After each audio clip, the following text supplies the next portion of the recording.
It was not all that many years ago that I would go out on the front porch and there would be a big giant phone book where if I was looking to buy windows or a restaurant, you go to the W's, you find a business that way. And if I needed a referral to figure out who I'm going to buy something from, I would go over to my next door neighbor or ask a friend. Now that we are in a digital age, awareness and reputation management has gotten so much more complicated. And what it takes for a business to have their name out there, to attract customers, and to maintain and manage their reputation has gotten so much more complicated. But I'll also say lots more opportunities too. So I am really excited to be sitting down with Michelle Eisenhart to dig into this. You are an absolute expert in all things digital marketing, but especially this key component of reputation management. So this is complicated, but also there's so many opportunities and innuendos and trends that are in changes that are constantly coming. So Michelle, thank you for sitting down with me. This is going to be a really valuable conversation. Tell everyone before we dive in, I know how incredible and qualified you are for me sitting and chatting, but tell everyone a little bit about your business and what your experience with reputation management is. Yes, thank you, Kate. Don't put me on that high of a pedestal. Let's just bring it down a notch. But I would tell you, we definitely have a lot of experience in the digital world. So Fly Pages is actually the division of my parent company, Mark Strategies, which is a consulting firm, that's a marketing consulting firm that started in 2001. So I'm in my 20th year now. But the digital arm did not start until 2010. And to be perfectly frank, that's about the time, a couple of years before that, clients started saying, what's this Facebook and how do I get free marketing? Yeah. And as you can imagine, it really started there. And to your point, the digital experience, the online experience has grown tremendously as part of companies' business strategy, specifically their marketing strategy. And that's because consumer behaviors have changed, to your point, with the yellow pages, the big fat yellow pages that we used to get. So we help companies with all aspects of their digital presence.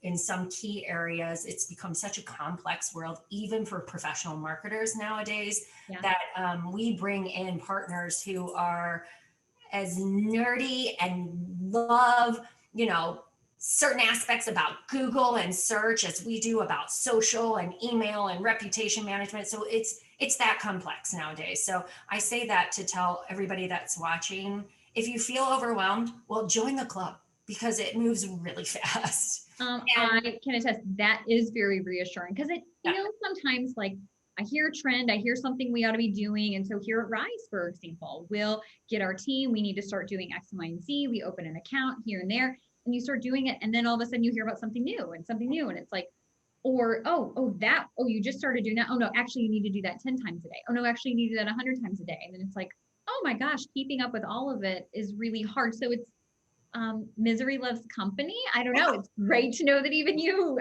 can feel confused by it and overwhelmed by it as well. Yes. But there are things I think that, our Rise members, our Rise community, I do think there are things that they should know, specifically when it comes to managing your reputation online. And, in 2010, that wasn't as big of a deal, but I would tell you that is a new trend.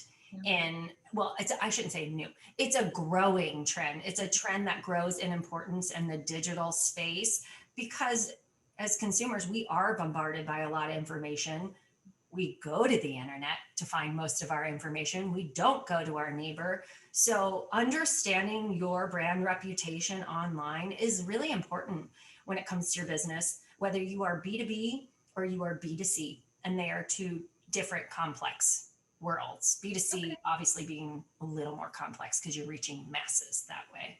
Okay. All right. That's good to know. And I think probably a good place to start. So I think, someone watching this, for example, might quickly categorize myself. Am I more of a B2B or more of a B2C business? So you said that so across the board, any basic places where people should start, doesn't even matter which category you're in, anything that, one platform that everybody should use and be aware of. Yeah. So nowadays, really, no matter which side of that, fence you're on, you really should have a Google My Business page. Okay. because Google's kind of taking over the world, as we all know. I think it's a race between like Google and maybe Apple on some of this stuff, but or Amazon. I was just going to say Jeff Bezos is really gunning for him, but yeah. Yeah. So having a Google My Business page, whether you're B2B or B2C, is really important. It has, the name of Google My Business has changed so many times. It was Google Places, and there was something before that, right? So like if you had a Google Places page, just so you know, you have a Google My Business page now. Okay. So the first thing I would do is go to Google My Business, and I would either claim your page. If you haven't claimed it already, I would create a page for your business. And if you have it, I would get back in there and probably update it, because especially during COVID. So for people that don't know what Google My Business is, by the way, so when you are searching for a company, it's that that kind of like box on the right hand side that'll maybe show like the map, and sometimes it shows pictures, and it'll show your hours and whether you have a Facebook presence and your reviews. So that's that whole reputation side. Like, how do I find you? What do you do? What are customers saying about you? So no matter who you are, I would have a Google My Business page, and I would claim it if you have not already. Okay. And there's a couple of steps. Like once you can't just like they mail you something, like there's a certification process that goes into it. So step one, and then so it takes what, like a week or so to fully go through the process of claiming your page? Yeah. So you claim your page, and of course they want to make sure that Kate can't claim fly pages, Google My Business page, right? Thank goodness, right? Like, yeah. Although I'm happy to send them to you. You can answer some questions, Kate. You're welcome. But so they will mail you like a little card. And the biggest challenge we see, like when we're helping our clients start that, they think it's like trash cards. So they just throw it in the trash. So I would tell you, make sure you go through your junk mail when you go to claim your Google My Business, because it will send you a verification card, and then you have to enter in a code so it knows that you are who you are. Cool. And so even though it takes a little while, totally worth the effort, no matter whether you're B2B, B2C, having that Google Maps, Google My Business presence, key step. Yes. So because Google is so powerful, I mean, we don't even say search hardly anymore. You know, like if you're searching for a business online, it's like Kleenex, right? Google's become the Kleenex. Well, there's other platforms. There's DuckDuckGo, there's Yahoo, there's Bing. But Google is a huge platform that everybody's on. So it's really important to have a Google My Business. And what happens is it's helping with your search results. So when you have a Google My Business page, there's two things that happen. You're helping to curate the keywords of what your business is, right? So how are people searching for me? And you're providing authenticity and trustworthiness signals to Google. So it is really important. And Google rewards you by using their system and getting into bed with them, to be like, oh, feeding us with keywords and stuff. By doing that, by playing along with them, they're going to reward you by making you show up higher and search things. Exactly. And that's a whole different like SEO world, right? But I would just tell you, from a brand reputation, they kind of go hand in hand with Google. Totally. And this is free, totally free. Yes, free. Cool. Okay, so then you said B2B, a little bit more complicated, or a little simpler, and the B2C is a little bit more complicated. Okay, so let's say I'm a B2B business. If I'm worried about my awareness and reputation management, reviews, things like that, what are kind of the key platforms that I want to make sure that my business has a presence on and I should be taking a look at? Sure. So what we find with B2B is LinkedIn is a very, very important platform, right? So having your LinkedIn page, and obviously, setting it up so your employees are on there, et cetera.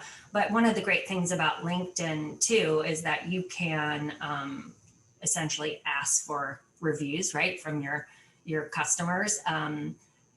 It has more of that business to business kind of referral that you're talking about, right? If it's like, I mean, we've had this a ton. So just even posting regularly on LinkedIn, people will go, oh, well, they are an industry expert. I saw them show up in this feed. I see that Kate likes fly pages posts a lot. Wait, Kate, I think you know fly pages. So there's some of that dynamic. So it's that trust factor. So LinkedIn's important. And interestingly enough, the other part that we see, particularly with B2B, is really having like testimonials on your website and maybe even case studies. So while that's not like a traditional reputation management that you'd see in B2C, it becomes pretty important in the B2B world. Plus, there's some things you can do, like with your website, where you could pull in some of your posts, right, through plugins on your website. You can pull in some of those referrals. So there's things you can do. The other area that I would say, you know, if you do have a strong presence on Facebook or Instagram for your business, make sure you're looking at reviews there, monitoring reviews, responding to them, providing quality content.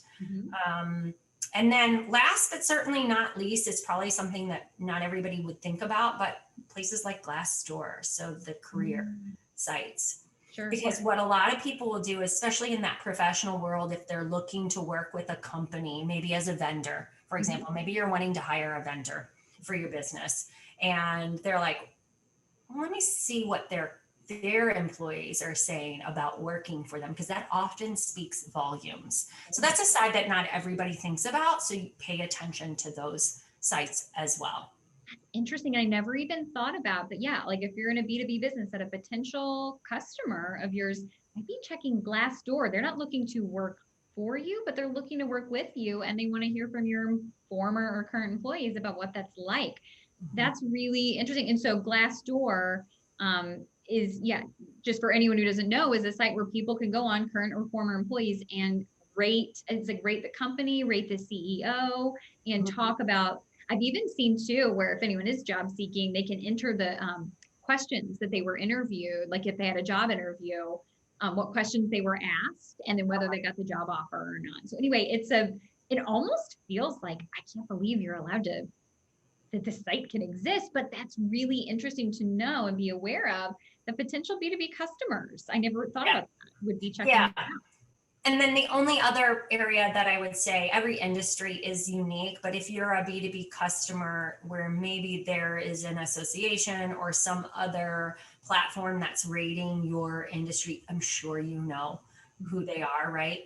I would check out those sites, see if you need to claim your business, see if you need to add your business and build your profile there, because that's obviously can be vertical specific or maybe horizontal for the industry that you're in. So cool. So B2B sounds, it's a lot to think about and do. We had a handful, but I agree that seems kind of manageable, doable, and we can, kind of create plans. B2C, you said, is a little bit more complicated though. So B2C business, there's a few big names that I didn't hear you mention as much, Facebook or Yelp and things like that. These are sites I'm definitely familiar with that you said those are don't necessarily need to be as much of a focus for a B2B business. Talk to me about how B2C is different.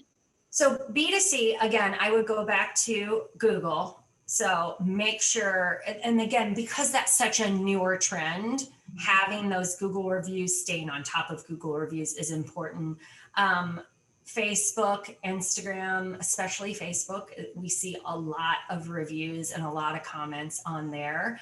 And so, by the way, reputation management can be more than just in the review side. So there are people that will come on your Facebook page, right, and post a review, but monitoring your social platforms for all types of comments, especially the negative ones, right? They can sneak into places that you don't realize, but it does keep your finger on the pulse of what customers are thinking about your business. So are they valid? Are there things I need to change operationally? Do I need to change perceptions? So keep an eye on your social streams to make sure you're monitoring those. Another growing one is around the map side of things, right? And again, if you think about it, so our world is online and our world is smartphones. And I don't know about you guys, but as the maps applications have evolved, and then you started to realize like, wait, I can do more than search an address. I can find fast food restaurants near me. I can find the gas station near me. Well, if you start to go in there, then you can start to see like there's also now reviews. So there's platforms like, of course, Google Maps, there's Apple Maps, So that's different. So don't assume because you have a Google My Business page that you've also claimed your Apple Maps. So, So you do both. Yeah. So, okay. So, guys, on your, let's see if you can see it. Like the Maps default on an iPhone is an Apple Maps. The Google Maps is different. Yeah. Right. So that probably depends on your phone and your platform. And then of course there's like Waze. Waze is growing in popularity. So we have a lot of customers that are like, wait, how do I make sure I'm showing up in search results on, and what's my reputation look like on these platforms as well? And Yelp, you mentioned before, while not as big here in St. Louis area, I would not ignore it because Yelp will show up in search results too. But if you're doing any business in that like Northeast area, Yelp as well. Really? Isn't that interesting that the geographic differences? Definitely. But yeah, being aware of that. What's cool. And yeah, like I wouldn't have thought, like anyone who's needing to drive to you to meet with you. Like I even think about people who have this, virtual business and business address who are attorneys or who are business consultants and their offices at Rise. Rather, their clients are not going to think, oh, I need to Google Rise Collaborative. They're going to say, I need to Google Michelle Eisenhart, law firm. If they're meeting here, that would be so convenient and also legitimizing and important to have that being registered through Apple Maps or Waze. Yes. As this business address. So that's really interesting. Anyone who's like driving, if your business is a waypoint for anything or a physical place, having all of those points covered is really important. Interesting. And Kate, and the other one that's growing is especially for like home service providers. So if you want to think garage door, painting, fencing, that sort of thing. Sure. I mean, everybody knows about the Angie's list, right? But there's all that now, the newer generation Angie's list and Nextdoor, the Nextdoor app where we live in the St. Louis area. And I think in some areas there's Patch is like the platform, right? But think about your neighborhood apps because those are also growing in importance. Oh my gosh. I mean, over the last year with COVID world, I mean, all the home improvement that's been happening, I can't tell you how many times I've gone to Nextdoor. You're right. And said, who should do the tuck porting or, fixing XYZ project in my house. So if you happen to do a home service or direct service kind of providing, you said that's a valuable place to have a presence and to maintain and ask for reviews and things like that. Absolutely. Okay. And really on all of this, the key is to know kind of the all the little hidden places you might be showing up for. Mm-hmm. And if you are going to care about your online presence and claim pages, mm-hmm. you have to be prepared to monitor them and work them at the end of the day. Otherwise, a lot of times clients will bring us in and it's already become a negative spider web of a mess. And they don't know how this page got claimed or somebody set this up. And so like untangling it, doing the housekeeping to get it set up right. So then they can start getting good reviews is really powerful, or that there's some rogue bad review out there about you that you didn't even know existed, but years ago and your customers do, and you can't get it off. So you have to be intentional. And it can be a lot to wrap your arms around, but at least maybe like start with your top 3 in your industry and make a plan, to say, okay, every week on Monday, I'm going to go in and I'm going to check these 3 places where I think my customers or my clients are going to learn about me. And I'm going to make sure it's current. And I'm going to make sure any issues are being addressed. If somebody has said something great about me, I'm going to thank them. If somebody said something negative about me, I'm going to address it, not just delete it or ignore it. You do not want to just delete it or ignore it. So be intentional with it. Smart. Well, the other thing it got me thinking about too, when you said like once a week doing something, you said with Google Maps, like in addition to like your location and where you are and your phone number and giving opportunity for people to leave reviews, don't they have some sort of algorithm where it's like they kind of, again, it's a free service, but they want you to play and feed the beast a little bit. Are there updates and things that they want you to do that, again, Google will reward you if you feed it? Yes. So yeah, we really saw that increase around Google My Business during COVID, especially. So a couple of things, they really want you to keep your hours updated. So if you don't have notifications turned on, they turn on the notifications from Google My Business, because it'll send you the update. Like just even things like Labor Day is coming up. Do you have special hours? Yeah. Make sure your customers know, right? The other thing they did, particularly during COVID, and they still have it in there, it was super critical last year, but like, do you have temporary hours right now? Or do you have adjustments to your services because of COVID? And then I think a lot of people don't realize, and admittedly, even us, right, as a social media team who religiously posts to all of our platforms, you can post to Google as well. And so they're encouraging you, or I should say Google My Business, thank you. So they're really encouraging you to put some posts, some content, relevant content that your customers or your clients might want to know about. So for example, we had a painter who was a client, and he needed to promote about a February special because business is slow in February in their world, right? So we posted a special offer on Google My Business. We did it on the Nextdoor app. They had it on their social media platforms, but that is really good, right? Because it all searches together and it hits different target markets, because not everybody's using the internet the same way. Yeah. And then the other thing that Google My Business really likes is if you have photos as well. So those are, I mean, again, there's people that are really into the whole like search. And if people want to know about that, there are other Rise members that I work with that are like legit experts. They will go down super deep with you on it. Yeah. But that is an area of importance. That's super cool. And the other thing I like that you mentioned, it's like you can kind of make it part. It seems super overwhelming to be like, okay, 10,000 sites, I got to do this. But it's like you can kind of set on your calendar, pick a day of the week, and it's like, okay, I'm going to review X sites.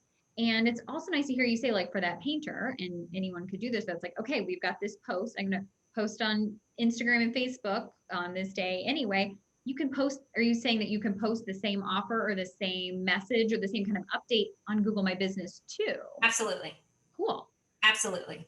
Cool. And so it is nice. Reinventing the wheel each time. It's just, it's adding another place to go, but it's not that it has to be some brand new, different thing.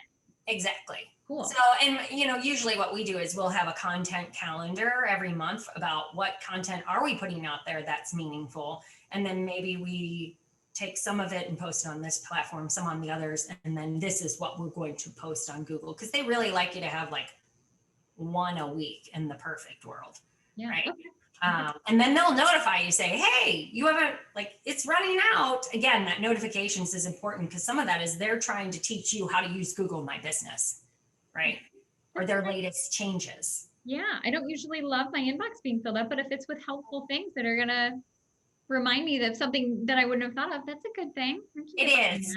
Okay. It is. And the other thing you can do, if you do, or if you are somebody who likes to get like email alerts, you can set up alerts, Google alerts, right, for search terms. So if, like, we had a situation once with a mall where we were doing their property management and it was around a particular topic. And so we did some alerts, right? So when it was a hot topic, it would ping us in our mailbox to say, oh, we saw this. So then at least maybe you're not scouring 18 different areas.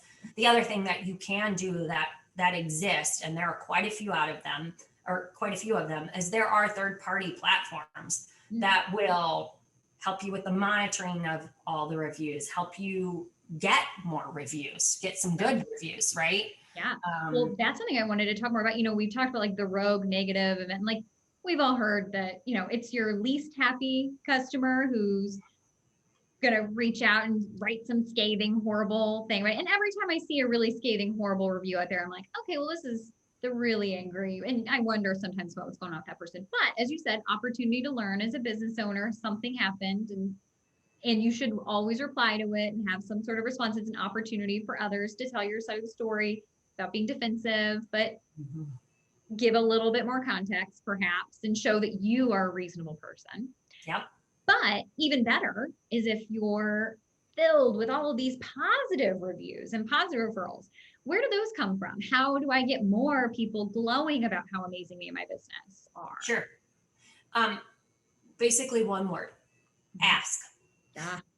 Ask. Now, how we ask, right, is probably going to be dependent on our business, but some of the things that we encourage our clients to do is, say if you're B2B and if you finished up a project, for example, with them, when you have a Google My Business page, there's a link that you can then share to request reviews. So we do a lot through email. So, when you're done with that project, thank them for working with you on the project, and ask if they wouldn't mind, leaving a review.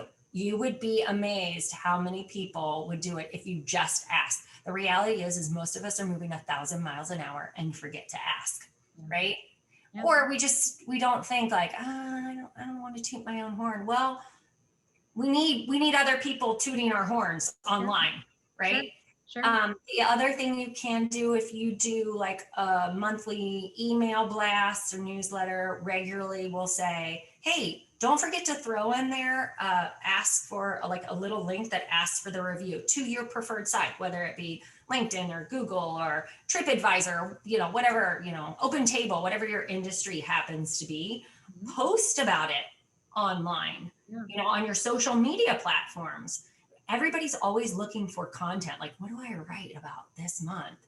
Well, make sure you've got a strategy in there every month where you're asking people to post a review. And just because you're posting on Facebook doesn't mean you have to ask for a review on Facebook. You can say, I'm doing a post on Facebook, but gosh, I would really love to grow my reviews on Google, or I would love to grow them on LinkedIn or TripAdvisor. Could you post, or could you write a review here? So that's super important. At our core, I think most people are good people who want to help others. And it's interesting how I hear what you're saying. It's like if you just take the time to ask, if you tell someone, hey, I know you're super busy. I so enjoyed working with you. This is so great. This is by reviews help my business exponentially, or giving a little bit of context of how it's important. And you can even have a templated email or something like this. I think it's like every time, as you said, they're riding high, they're super happy with how things went. And then you just send it to them and say, hey, this is why it's really important to me. If you wouldn't mind, here's a link. Would you mind just sharing a few positive things about your experience? Yeah. I think at their core, most people are really like, I was wondering how else I could help you, and scream from the rooftops. Yeah. So that's great to hear that you're just making the ask. Like, don't be afraid to ask. Worst thing that happens is that we don't.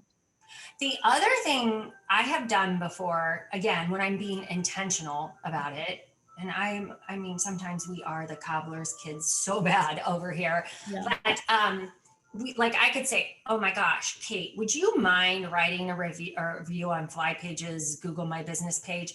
And I will write a review on Rise's Google My Business page. And then people are like, oh yeah, that'd be great. Like, it's a win-win for both of us. Yeah, for sure.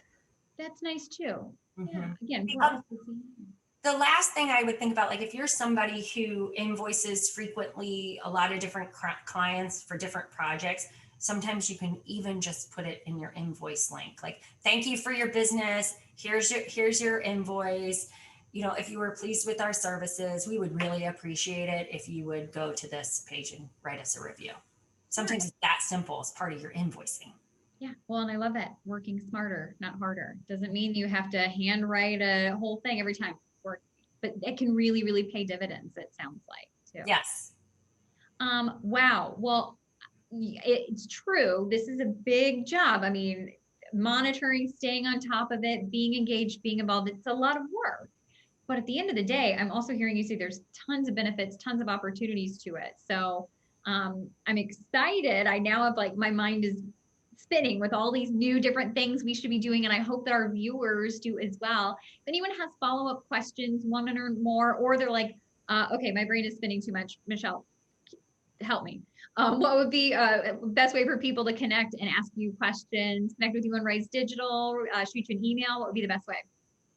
So I am doing a much better job of paying attention to Rise Digital. I have to admit, we follow so many different platforms. So sometimes I'm like, oh my gosh, another platform, but I'm doing a better job this year. It was part of that intentionality of being connected. So you could do that on Rise, message me on Rise Digital, or email Michelle at byflypages.com, Or you could ask Kate, like, what was that girl's name? She was talking about reputation management. So we'd Yeah. be happy to just talk to you about it. And mostly, you know, a lot of it might just be to start with, like, how do I eat the elephant for my specific industry? Totally. One bite at a time. Prioritize. Yeah. Well, no, you are a wealth of information and also just fun. I mean, you just tell you're filled with info and just great to talk to and casual and fun. I've enjoyed this conversation so much and appreciate your time. Thanks, Kate. Thank you, Michelle. All right. Thanks everyone for joining us and we'll see you guys soon.